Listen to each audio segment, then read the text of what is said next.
Hi, I'm Dave Clapp, your 2020 president. Welcome to Building a Mega Team with David and Toni Zarghami. I have the pleasure of welcoming both of these awesome speakers today. David Zarghami is a realtor and owner of the Zarghami Group with a master's degree and background in economics and education. It's no surprise that David thrives on educating his clients and empowering them to build wealth through real estate ownership. He is also a leader and mentor to colleagues, staying on top of current real estate trends and frequently collaborating through masterminds with top real estate professionals across the country. Having previously owned the largest independent real estate brokerage in Jacksonville, North Carolina, and now as the CEO of the top producing real estate team in the greater Sarasota area, David is passionate about developing his team members and helping them to achieve their goals. Toni Zarghami is also a realtor and owner of the Zarghami Group. Toni brings a unique blend of experience and heart to her work. Although her experience and credentials are certainly impressive, it is her ability to connect with others that is her greatest strength, building genuine relationships both personally and professionally.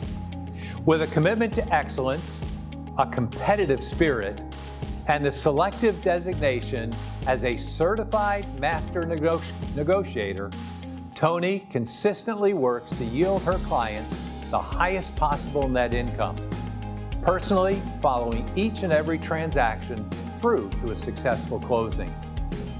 Not only are Toni and David devoted to their clients, but also to their two young children, Luca and Avery, and each other as partners in life and in business. Please welcome with me, Toni and David. All right. Well, I believe we're on. I think we're on. Is this thing on? That was such an introduction. I had not seen that before. So, Mr. President, thank you very much. I learned a few things. I know. That made us sound super impressive. So, hello, everyone. My name is Toni Zarghami, and this is my better half, David. And we are so excited to be here with you today talking about team building. It was sorry, I just stepped on David's foot. It was an honor to be asked, and we're really happy to be here with everyone. A little bit about David and I.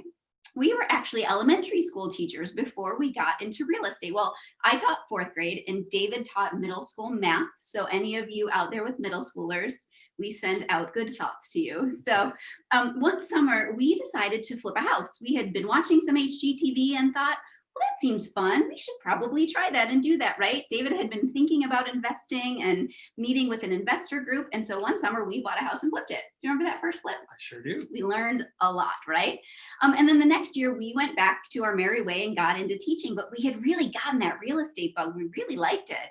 And so the next summer we decided to do that same thing again and thought we could really maybe do something with this. So we did another house and a handful of properties there and thought, you know what? I wonder if we could make a career of real estate. But did anyone out there have like a real job before you got into real estate? And it's a little scary to give up, health insurance and a salary every Friday, right? And so we kind of flipped a coin to see who would get into real estate first, and I won. So I got my license 12 years ago. It's been 12 years already, and I was really blessed to get pretty productive pretty early on, and David joined me just a year later. Like our introduction said, we were living in North Carolina, and we had one partner in a boutique brokerage there, and was humming right along and doing really well. My parents had snowbirded down here to Sarasota, years before that. And something interesting happened. We had children. And we thought that my parents would do what parents are supposed to do, which is move wherever the grandkids are. And they did not. Like, they loved Sarasota so much that we were traveling here and they were traveling up there. And, we as a family made a decision that life is too short to not be with Nani and Papa. So we sold our real estate business in North Carolina and moved here almost 8 years ago, right? Knowing two people, my mom and my dad. That was our database when we moved here 8 years ago. And so what we're going to talk to you about today is what we've done in the last 8 years and built a team, and the great parts of it, the mistakes that we've made, and we hope you learn some things along the way. Yeah, that's absolutely right. We certainly don't stand here and profess to be experts or perfect by any means. We're a big bundle of hot mess and, making mistakes and learning and growing all the time. But I think one of the things that we have done well is we've made ourselves very learning based, and we constantly seek improvement. And I think that's one of the things that, we love to grow and push ourselves. We encourage that with our team members, and we are very excited to be able to share any of our journey with you that you can find value in to hopefully help you get from A to B with a few less bumps along the way. Agreed. Sound good? Agreed. Yes. I think there's a questions up there somewhere, Jessica said. So if you have questions, just type them in there and we'll do our best to get to them as we go through everything. Sounds good. Wonderful. All right. It'd be awesome to know that our audio is good and that everyone can hear us, but otherwise, unless Jessica tells me otherwise, we're just going to power through. That sounds great. Okay. So guys, when we talk about, the title of this session was how to build a mega real estate team. I want to just give some context for this. I'm imagining that we have people watching, listening that are newer in the business, and then some savvy veterans, people that are what we would think of as solo agents who are doing everything and crushing it. People that may be part of a team, people that are thinking about adding a team member, growing a team, people that are going to take their team from one level to the next.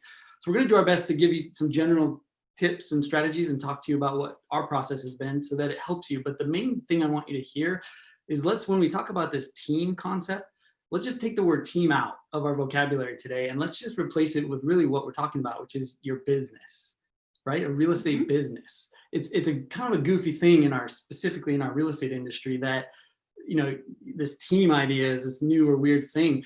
Because think about any other business, think about any other professional that you talk to or pay or seek advice from. And more often than not, there's not just one solo individual. More often than not, there's a group of people, a group of professionals working together to provide you the very best service and give you the very best advice and experience. And yet they don't always call it a team. It's just that's the law practice, or that's the medical practice, or that's the accountant firm, whatever it happens to be. You don't necessarily think of it that way. For whatever reason in real estate, there's been this kind of traditional model of the one person that does everything, wears all the hats. And so then this team concept is different. But our philosophy on it is quite simply, look, as one human, you can provide awesome service. You can do great things. You just have limits to what you're capable of. And it's either you're going to run out of time or you're going to run out of energy. Or both. Or both. We've had that happen, yes. Been there. So the idea is, at whatever point that it makes sense for you to grow your business, you can do it with systems, you can do it with tools, and you can do it with people. And we found in our journey that adding people into our world has been the greatest blessing that we've ever had professionally, because it's just, the joy and reward you get from working with your clients. Now we still get to do that, and also the joy and reward of helping develop phenomenal team members. Yeah, and we've done it both ways. When we were in North Carolina, David and I run very separate real estate businesses. He had an assistant, I had an assistant, and he'd be like, "What are you doing today?" And I'd say, "Oh, I'm closing the Johnson family." And he'd say, "Great, I don't even know who that is." We did not work together in North Carolina. We were two real estate professionals on our separate path. And as a solo agent, you wear all of those hats, right? Like, think about as a solo agent, what are the things that you do?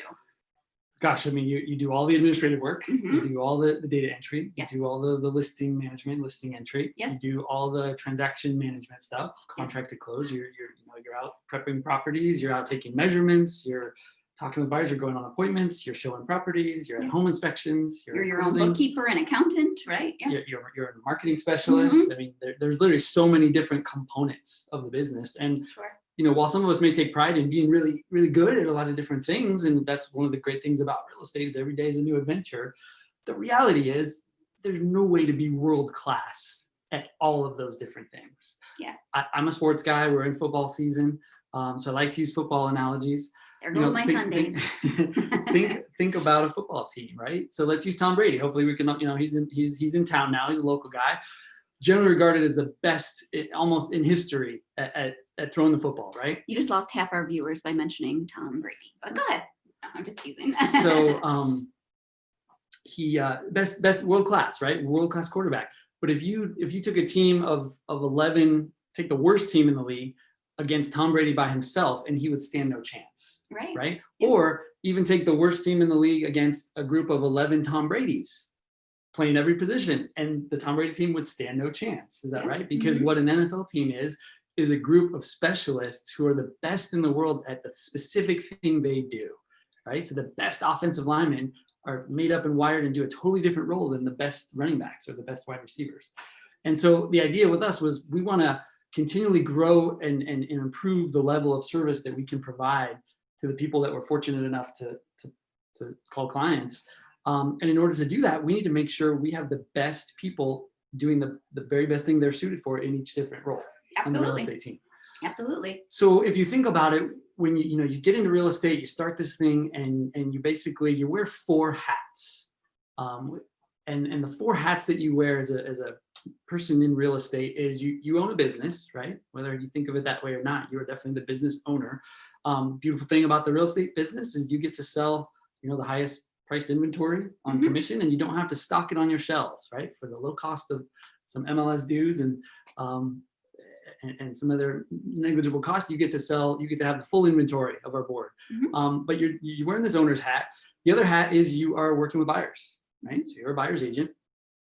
Then of course you're working with sellers. So you're a listing agent. And then of course you're doing all the administrative work, which is every single thing in between that's not directly working with buyers and sellers. And so you wear these 4 hats, and there's this kind of the juggling act that we talked about. Yes. Now, when you think about hitting your limits, right? To where you as one person cannot grow any further, cannot move forward because you cannot keep bumping up against the ceiling of just the same 24 hours in a day, right? Or energy, or gosh, maybe you have other people in your life that you like to spend time with. Like your family or friends? Family or friends or kids when you're in real estate. What grandkids like? Or whatever it happens to be. Yeah. There's basically a model that we have followed to help you take those hats off and add a person into your world. Correct. If you think about, have you guys heard of the 80-20 principle? And that principle is that 20% of your activity will garner 80% of your results, right? Which in our world is lead generation, networking, talking to people, out there hustling as a real estate agent and bringing business into your business. That's your 20%, right? It's lead generating, going on appointments, negotiating contracts, practicing your scripts and role play, and making sure you are closing your deals. That's what our job as real estate professionals is. So when you think about your first hire, a really great activity is to think about, what is that 80% stuff? What would you love to take off of your plate and allow someone else to do? And whether that is the data entry, scheduling a photographer, having someone put signs up in your yard for you, anything like that. A great thing to do first is to make a list in your day of what you are doing that is not generating or bringing business to you. And that's going to start out your first admin job description, right? Absolutely. That's right. Yeah. I think it's, of all the things with a team, the thing that I think most people are comfortable with is this idea that your first position is an administrative type hire. Right, absolutely. Some people make the mistake, and I will call it a mistake, of bringing on an agent, a salesperson, to be part of their team before they have administrative help. And that's a grave mistake that I strongly recommend you not do, and we can get into that some more later. The first hire needs to be administrative, and that's taking off the task-oriented nature of the business. That's not the people and relationship building side of it, so that you can hand that to someone else. And the key is, and some of you might be going, I can never let go of that. The key is you find a person that is wired in such a way that they will do it better, faster, with a higher quality and more efficiently than you could, because you're juggling and wearing all these hats and juggling all these balls in the air. Can we talk about a mistake you might make? Which is a mistake I would make, because my personality, if anyone knows the DISC profile, I'm a very high I, which means I like to be around people, I like to talk, and I like for everyone to like me. That's my profile, right? So in the beginning, what I would tend to do is I would tend to go out and find a friend or someone that's just like me, a very high I, and we can chit chat and go to lunch and build a friendship. And I would want to bring them in as my first administrative hire, because I want to work with someone like me. But do you know why that's a mistake? Because if we're at the point in our relationship in this broadcast that we can be honest with each other, I'm terrible at details. Right, love? As Tony's husband, I can vouch for that. She is not a detail girl. It's not my strength. It's not her strength. And, right. And so I need to keep that in mind at all times. All times. But the reality is, if you think of and whether you're familiar with the DISC or these other behavioral assessments, most people that gravitate toward real estate, there's exceptions, but most of them tend to be assertive and people oriented, right? So they're outgoing, they like to meet people, like to shake hands and build relationships and that sort of thing, as a general rule. And also in general, those type of folks typically are not your cross your T's and dot your I's type people. And so there's a challenge, right? Because our business requires, our service, our profession requires us to do both, right? These buyers and sellers require the highest level of precision in the guidance that we offer them, and the monitoring and the contract checklists and everything that we're doing. I mean, and so you have this challenge, right? So we've got salespeople running around, and yet then they're up at midnight, doing an input into MLS. That's not good for me. That sort of thing. I mean, that's the reality, is that's just not good for anybody. Right. And so when you're looking for your first admin hire, you want to look at someone that loves those details and loves a checklist and loves to make sure everything is perfect. So your first hire doesn't have to be your best friend or your Aunt Linda or someone that needs a job, right? Hi, Aunt Linda. It needs to be someone that really is detail oriented and can follow a system and a checklist. And oftentimes, sorry. Me go. Yeah, go. Sorry. You're welcome to us at night. Your first hire, that admin, they'll bring systems and processes into your life that you didn't even know you needed. That's what a great first hire is, right? You couldn't have said it better. And so, much. Just to clarify, the mistake that you said, well, people, because this is scary, bringing a person into your world, Yeah. paying them in real estate Yeah. when we don't have a guaranteed salary coming in, can be very scary. And so a way that people offset that fear is by going with what they know. Yeah. And what they know is a person that they either already have a relationship with and know and like, or that is very like them. So if we left it up to Toni, she would hire, Miss Chatty Cathy, or Mr. who's, just like her, and they're going to get along great. Right. The problem is that they go about their business. If that person doesn't complement the way Toni's natural gifts are wired, then we're not enhancing and moving us forward. So we recommend using behavioral tools in your interview process, such as a DISC profile, which if you just Google DISC DISC, you can find free assessments online that you can give out to any candidate you're talking to. And what you're looking for is that person who's naturally wired to be a checklist person, to be a systems person, to not be able to sleep at night if they didn't tie every loose end together before they shut it down. Toni sleeps just fine with loose ends hanging out there. I do not, so we complement each other in that way.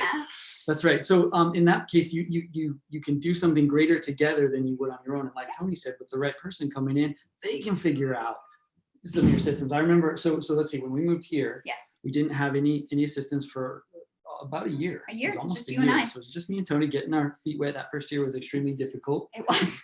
Did you make a face? I did. I didn't see that. I love so you. I'm just gonna ignore it. And keep going. I did. It was tricky. And yet we wanted to make sure we had some business going and got some things going. And then when we felt confident enough that we had some deals in the pipeline and realized, okay, we can make it work here. Yes.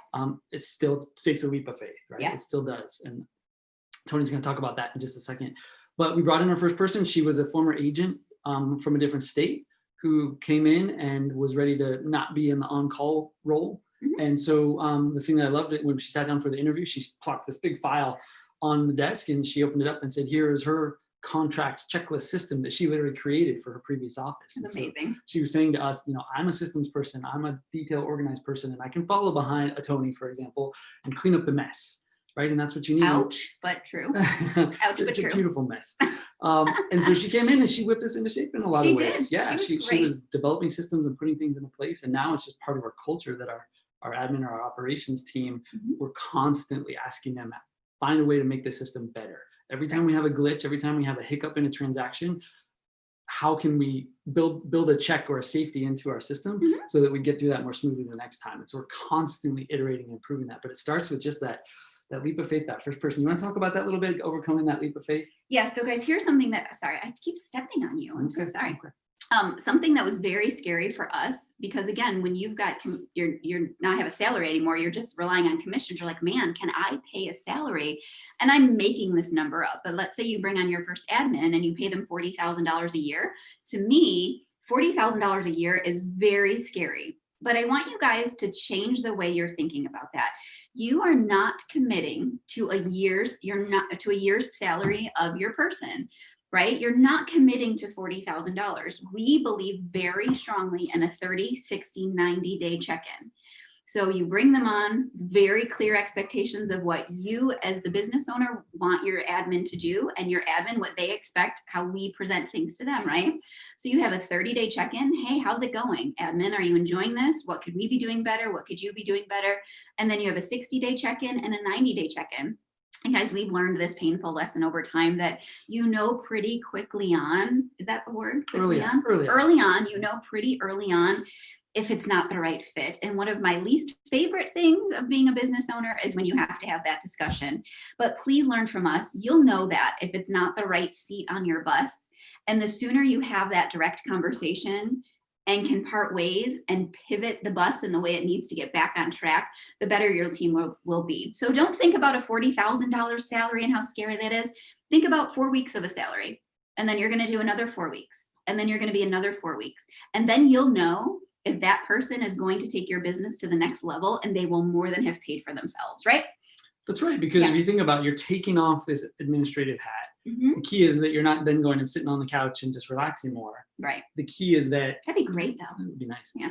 The key is that you are pouring that free time into 20%, your top 20% that make you the most money, which is going out and building relationships and bringing in new opportunities into your real estate business. And then when you're doing that, and then this administrative person can handle the back end for you, it's a game changer. And so like Toni said, by 3 months in, it should be very clear whether or not your world has changed, and then you have the confidence to move forward. Real quick, permission to go. There's a couple alternatives or tweaks to this. Some people have had a lot of success using transaction managers, like an a la carte pay per transaction. That's a great way to get into this. It gets dip your toe into this process.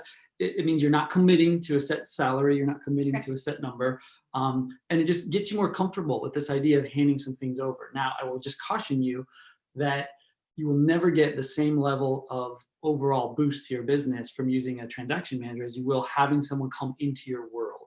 And it's because that transaction manager is only thinking between start and finish of this deal and then start and finish of this deal. And there's no one bridging the gap in between of, hey, you know what, we had that issue over there and that issue over there. What if we put this system in place? That's true. Right. And so again, use that as a bridge. The other thing, when we hired our first person, she was kind of transitioning in. We were transitioning to bring her on, so we didn't start full time. Right. We started hourly, and I think she did about half time. And you know what that did was it gave everyone a chance to be comfortable, and it gave us a chance to move more responsibilities onto her plate. And then we quickly got to full time. We never looked back. Absolutely, haven't looked back since. Let's ask a question out there. Do you know who your next hire is? It's going to be a surprise for you. You mean after the admin? After your first admin, a lot of people think, oh gosh, now I need a buyer's agent because I'm going to take over all the listings. So my next hire needs to be a buyer's agent, right? Guess who your next hire is? So really the administrative role is so big. It is. That you really, at some point, are going to need 2 people. And what's going to happen is you're going to niche down their roles then. So whereas your first person is doing everything administrative, taking that off your plate. Right.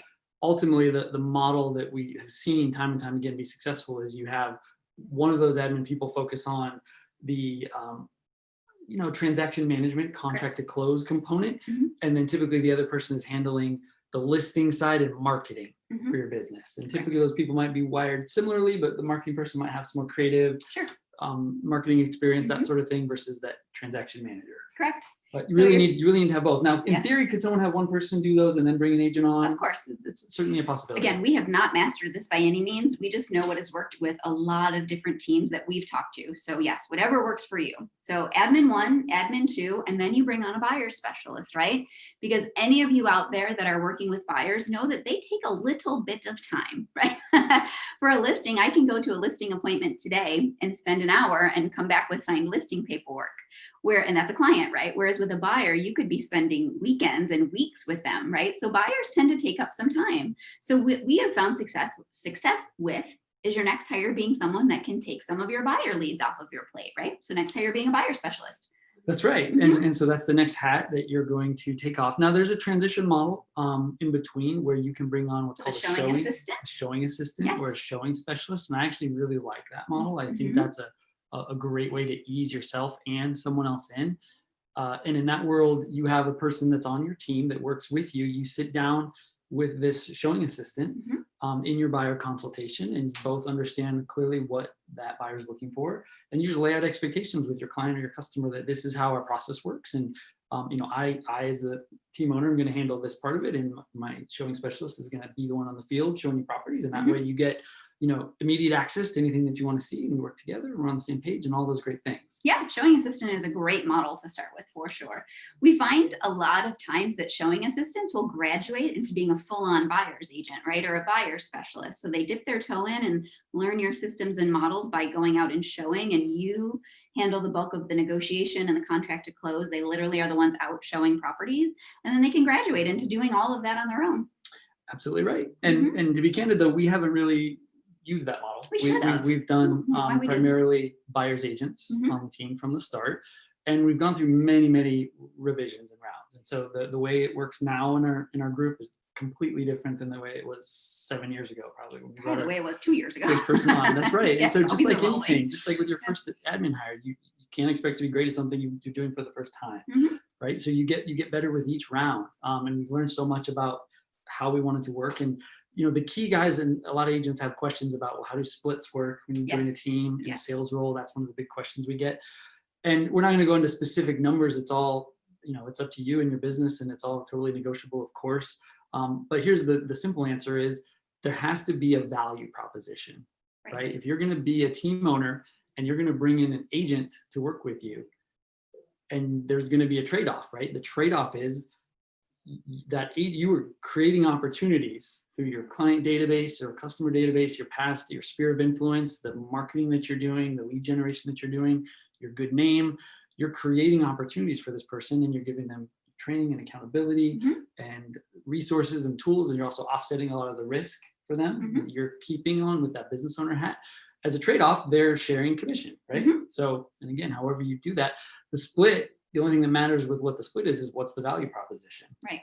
And so I'll make an extreme example and say, if you were handing a buyer's agent on your team, $1 million buyer every day of the week, you could probably get away with charging them, with them only keeping a very small percentage of that and giving the majority of the team. And they probably love it because it's keeping everyone fed, right? And so sometimes it's tricky because agents think about splits. We're trained to I was going to say, splits and I'm giving up this and it's about what you give, and it's also about what you get, right? And in the right environment, in the right team, if it's working, the value proposition should be a no-brainer win-win for both sides. Yeah, and again, I know that sometimes agents on your team as well as team owners may focus on, well, what is the split, right? But I think of it overall, what's your income potential by working with this team? For us, what's the income potential? Because we're giving away some leads.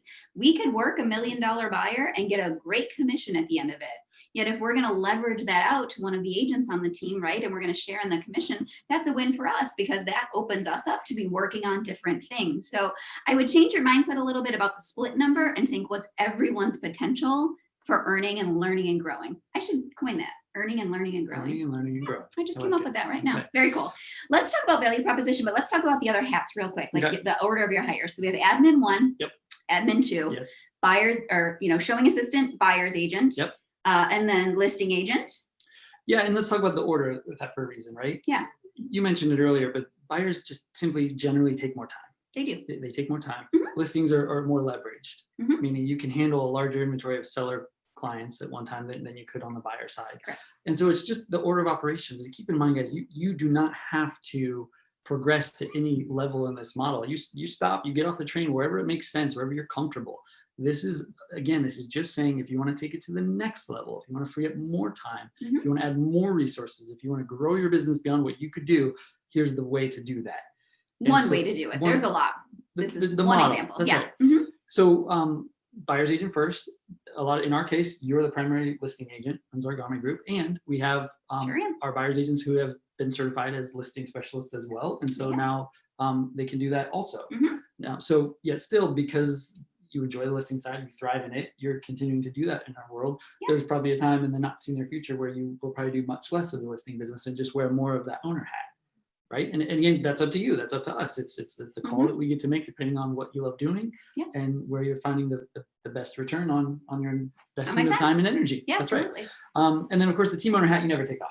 That's never take the team owner That's hat. the one that you get to wear forever. Yes. as Yeah. long as you own the real estate business. That's right. That's Okay. right.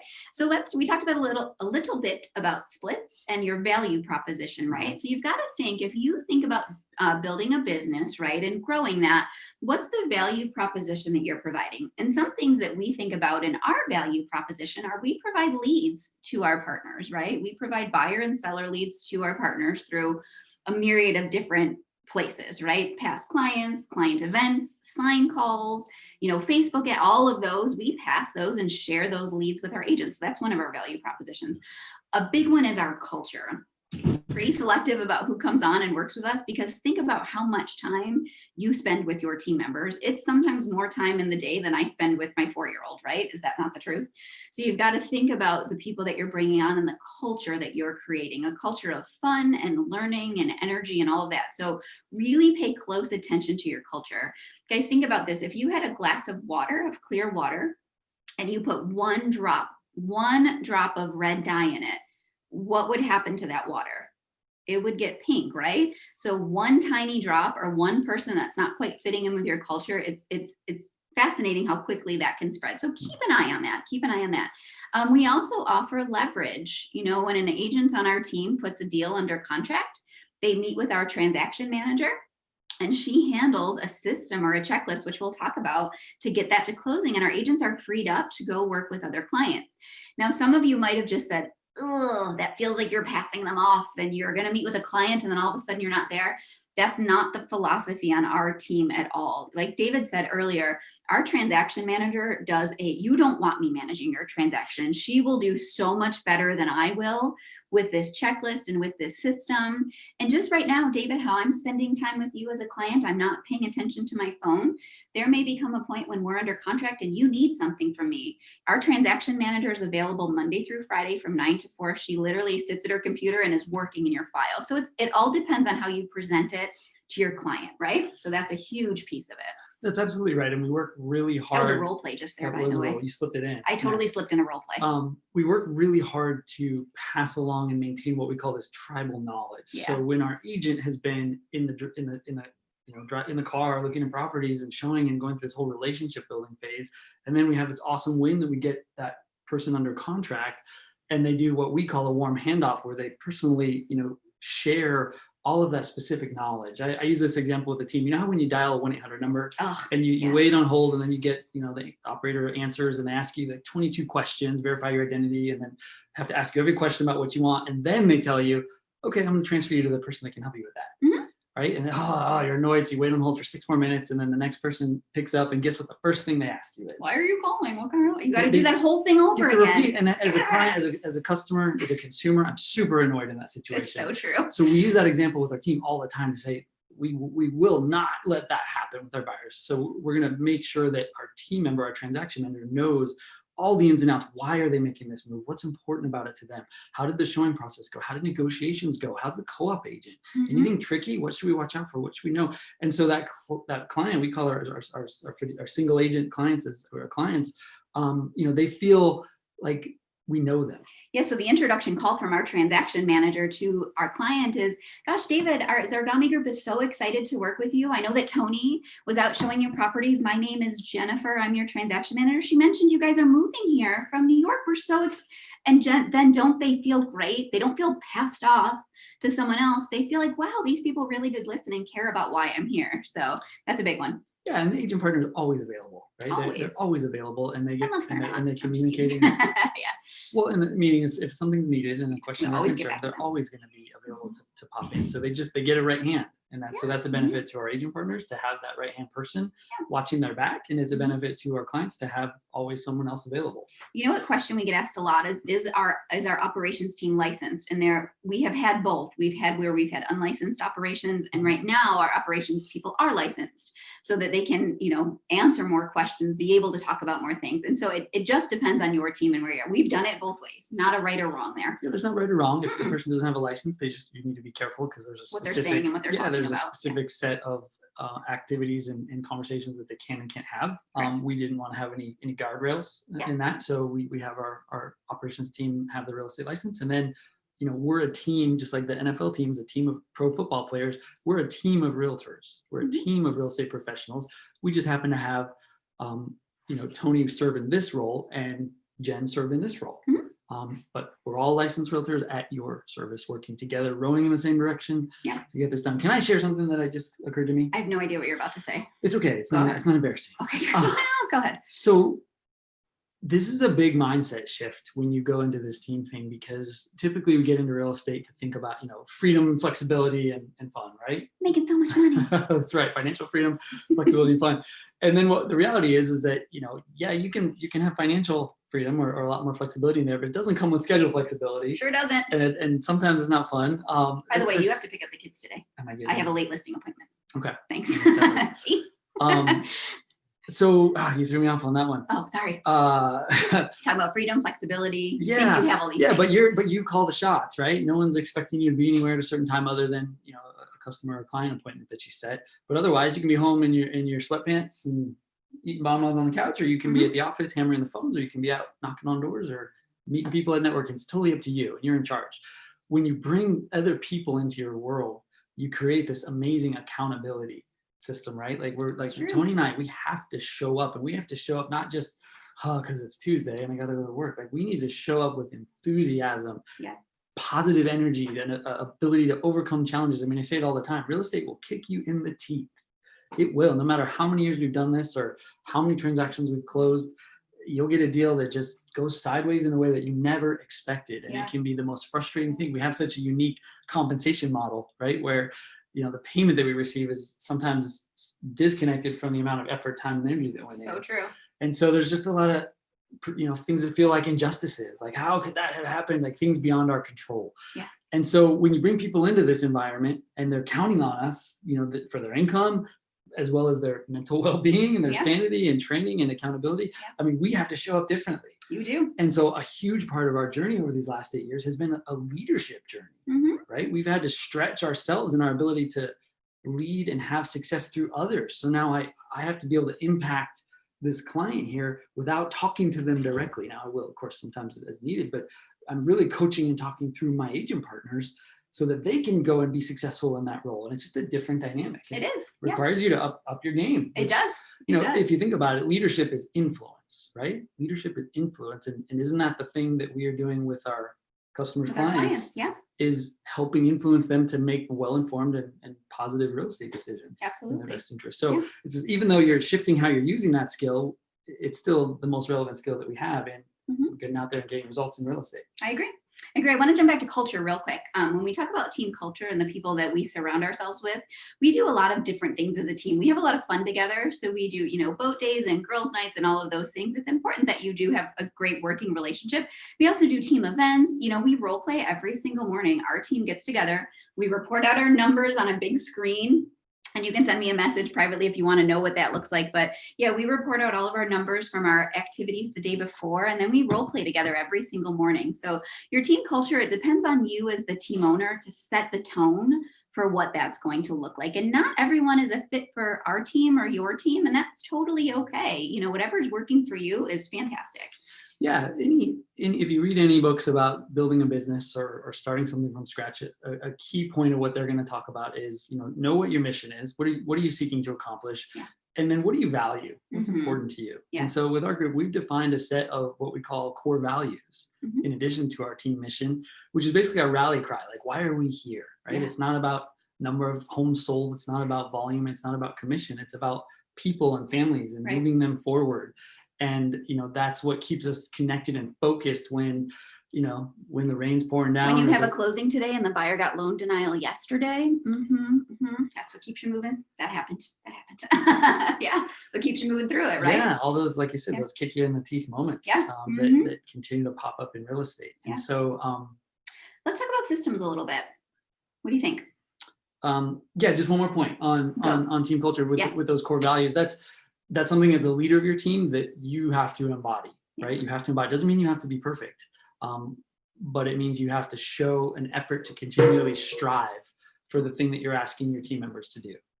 So again, whatever matters to you, one of the best things about the culture of a team is those values that you all share and talk about. We talk about them literally every single week. It's something that it's the glue. It holds us together. It attracts us. You remember during the quarantine? Yes. We were on a Zoom call with the team at 9 o'clock every single morning. And there were a couple of those first weeks in there where it was scary, right? Oh, yeah. I bawled my eyes out on a couple of those calls. Everybody cried at a different point on one of those calls because we just didn't know what was going on. But that point of connectedness, kept us together. And then we started doing the WhatsApp team chat that we do where we just shared crazy memes. That gets interesting. We just kept the laughter going and kept that fun. But I think though, through all of that, had we not had our team connection, that would have been difficult. Right? I mean, it was really difficult, and I couldn't have imagined going through it, on our own. So for our teammates watching, love you guys. Good job. That's right. Yeah, you guys couldn't do it without you. Absolutely. Sure. You want to talk about systems now? Well, so the other thing that I think is really valuable as you add people into your world to grow your real estate business and create this team model is that you can do things that give you more of an unfair advantage, right? And I've said that with our team before. It's like, I love an unfair advantage. Anything we can do, it's like. We've worked hard for that unfair advantage. Well, yeah, you work to put yourself in position to create that, right? And so as your business grows and you bring in administrative help and you continue to create more opportunities and you provide great service to those and it grows and you bring in agents and then, just keep, more revenue coming in means more resources, means you can reinvest back into the business and, bring in more talent and, invest in areas. And it creates opportunities to then, in my role in our current team, other than some specific new construction components, I'm mostly focused on the overall business, and I'm able to ask myself, how can we improve here? How can we improve there? Thinking about systems, thinking about tools and resources and lead generation methods, and so it allows us to put some really cool stuff in place. Yeah.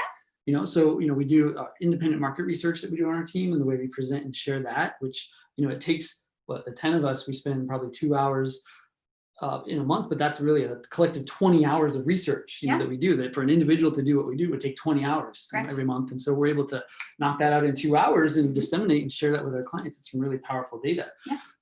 Other things that we do are we share stories with the team constantly.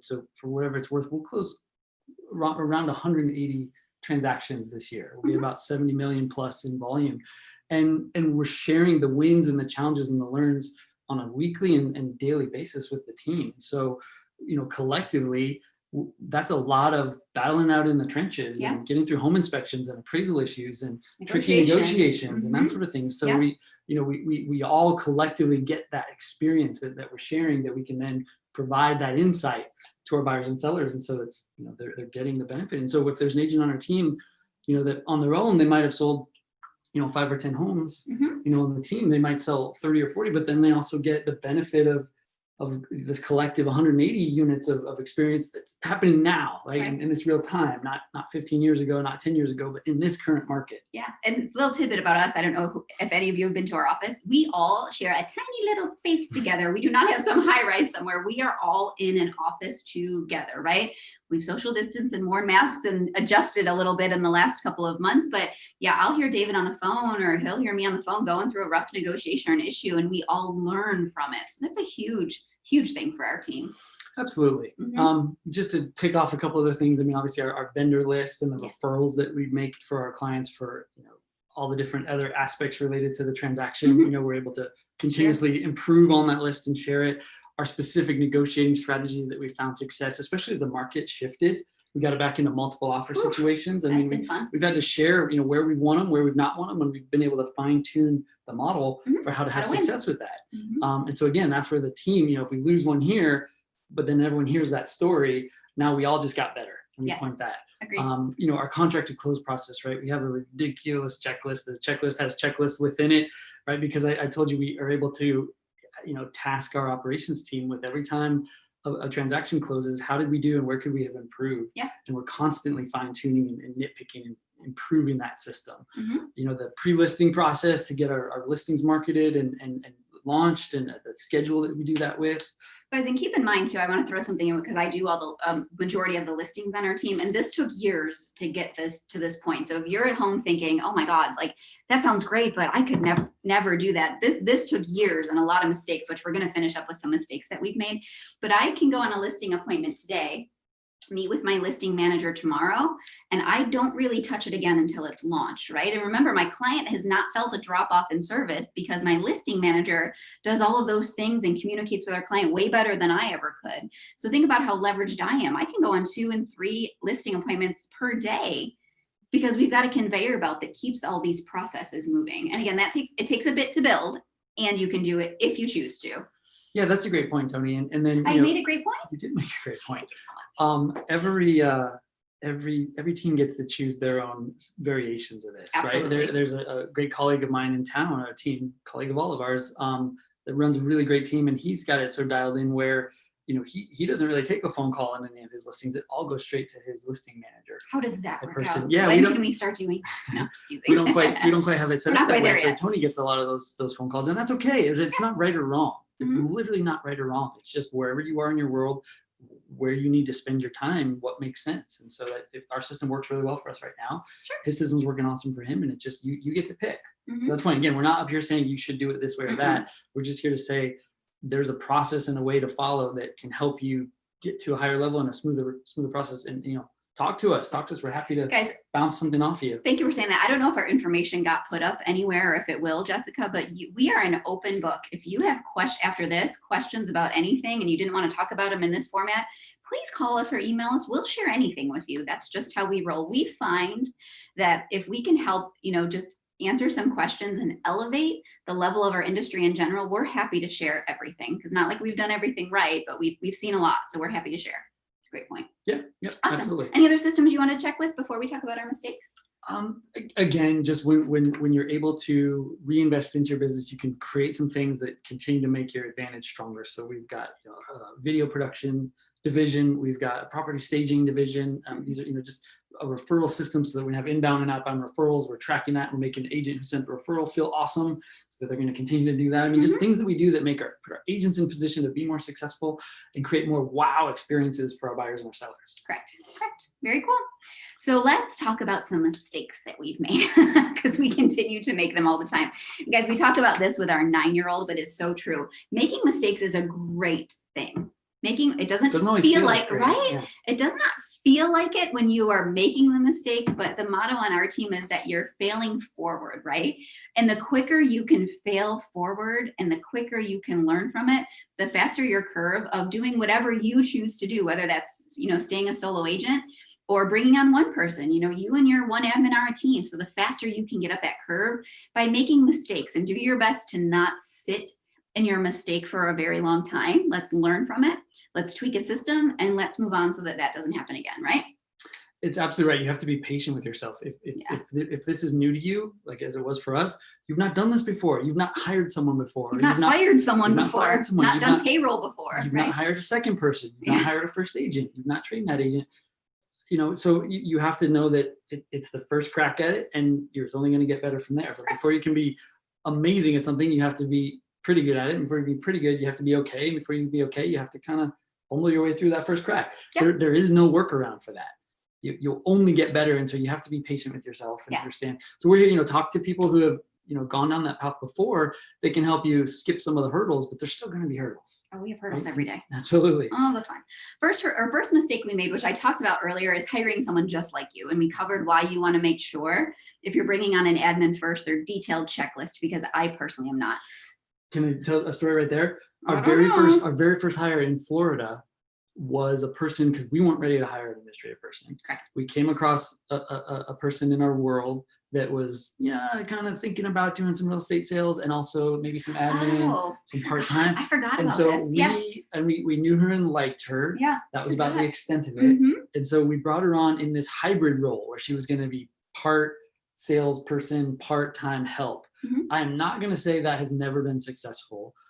I will just tell you that I don't see it being a highly effective model. Fair. For the reasons we talked about before, which is that typically a person is either really good at one or really good at the other, or that's what you want, right? Going back to the football analogy, you don't want a halfway decent quarterback who can also punt, right? You want world-class punter and Tom Brady, right? That's how you become world-class. So don't settle for a hybrid type of role. Well, that goes into my next mistake too, is make sure you're staying ahead of your hiring. So if you're sitting there right now, like, I don't know, should I be hiring someone? the best thing to do is hire now as you can think about it and methodically plan it out, rather than you're screaming around town with your hair on fire and you're like, holy goodness, I should have hired someone 30, 60, 90 days ago.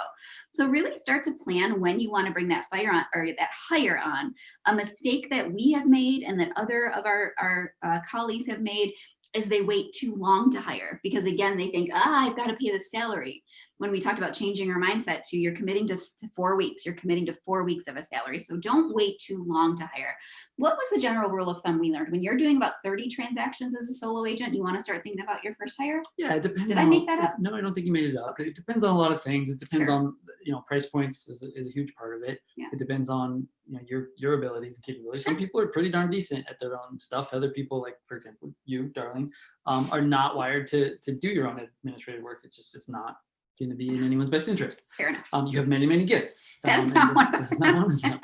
So part of it's knowing yourself, knowing what you're capable of. At some point, you're going to just hit that ceiling, and you generally know it. You may not know exactly. You don't know what's wrong, but something's wrong. Something doesn't feel right about real estate anymore. You're pulling your hair out, and it's not working. And at that point, this is the challenge. People go, well, I'm so swamped. How could I possibly now add another thing on my plate? And train someone. Which is, hire someone and train someone. But the reality is, if you don't find a way to make that a priority, you will never get out of that cycle.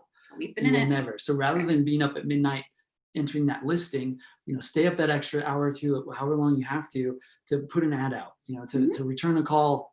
Maybe not at midnight, but at some point in your day, return that call, field some people, talk to your office, your brokerage. People know people. Our first hire came from the front desk girl. Remember? Tell your That's closing attorney and your lender and your people in your office that you're looking. Right. Our first amazing hire came from someone in our sphere. It wasn't an ad online. That's right. That's a really great point. People who know you and like you and know how you operate are going to be the fantastic source correct. Of other people who are going to be like-minded, that are going to come into your world and click well. So that's a huge point. Another mistake that we have made is that we didn't have clear expectations of what the role was, and that person may not have had clear expectations of what the team owner is looking for, right? So very clear expectations. There are job descriptions for real estate admin all over the place. We're happy to share ours with you, right? So your first admin, this is what they take off your plate. So the mistake is not having clear expectations on both ends and being a pigeon manager. Anybody out there know what a pigeon manager is? Am I allowed to swear, Jessica? No, I won't. A pigeon manager is when you run into the office and you dump everything all over them and then you fly away and expect them just to deal with that. That's a big mistake. You never want to be a pigeon manager. Make sure you're very clear on your expectations. We have weekly check-ins with our administrative team. How's it going? What can we help you with? What can we be doing better? Here's some feedback for you. So making sure expectations are clear. Yeah, we've experienced a lot of colleagues go through this challenge where they have an admin come in, they invest the time, energy to select them, hire and bring them on. And then a month or two into it, that admin just kind of burning out. We'll see the admin in the hall and we could just read on their face, their body language. They're not having fun. Correct. And it's not long for that relationship is not long for, and that's a bummer because it took a lot of energy on both parts to get it there. You want to invest in making this thing a win-win. And so the key is when you bring someone into your world to take a responsibility off your plate, it's a two-way street. You do not get to just go, here you go, and I'm done, and just don't talk to me. Right. In exchange for them taking a responsibility off your plate, your responsibility now is to make sure they're successful. And so it's just a shift. It's now I'm not entering listings, but I'm responsible for making sure they have the support and resources and training and communication to make sure they're able to do that role that I've assigned them successfully. Correct. And so it's a different way you need to operate and think. And no one wants to be, like you said, no one wants to be dumped on. Right. And no one wants to be left alone. I mean, some people hire a person so they don't have to think and talk or do that. But, one of the things we've had a lot of success with is that team culture, right? And it's just a sense of togetherness and life's too short to go to work, not enjoy who you spend your time with, right? That's true. Sometimes we spend more time with each other than our families at home. It's true. And so, it needs to be a great environment. And that's another test. I've heard this before. When you're hiring someone, ask yourself, would I spend a week on a boat with this person? Or if you like a different analogy, would I go camping for 5 days with this person? If you can't imagine a scenario where you'd be in relatively close quarters with this individual, do not bring them into your world. Do not. Fair enough. Do not, because it's one thing, you don't want to have someone that you tolerate. right? That's a recipe for disaster. If they annoy you, you're going to be disinclined to manage them and lead them in the way that is needed for the success of the team. Correct. So make sure you enjoy their energy. You enjoy, they might be wired differently than you. That's awesome. But you got to make sure that it's a fit and that you'd spend time with them, because we spend too much time together and not get along. That is the truth. So those are some mistakes that we have made along the way. And so we wanted to, anything else? We just talked about a lot. Are you guys okay? Is everyone okay? That's a lot. Jessica, we really wanted to open it up to some questions. What can we answer for you? Any specific questions, anything? We're available to chat through anything, but that's the information that we wanted to share with you. Yeah, so if you have any questions, you go ahead and type them in the chat box and we can view them and hopefully answer anything that you guys have. Awesome. And so when they click on the learn more button, they're going to fill in this form, the lead form. I'm seeing about 10% of people filling in this. I think another story we can share. So many stories. It's definitely been quite the journey. I mean, leading a team is being in the people management business. That's right? true. It's people leadership. And that's been, like I said, some of the greatest challenges professionally that we've ever dealt with have been less client or customer sided and more team member sided. So there's definitely no doubt it's going to stretch you in a way that you haven't been stretched before. It sure will. And we've had a lot of fun along the way. You sure have. All right, well, we don't have anybody asking any questions at the moment. No problem. This was wonderful. We appreciate you having us. We appreciate you guys taking the time and doing this for us. We learned lots today, so thank you. You're welcome. If anyone needs anything, our website is zarghamigroup.com, or you can find our emails. Please reach out. We're happy to share.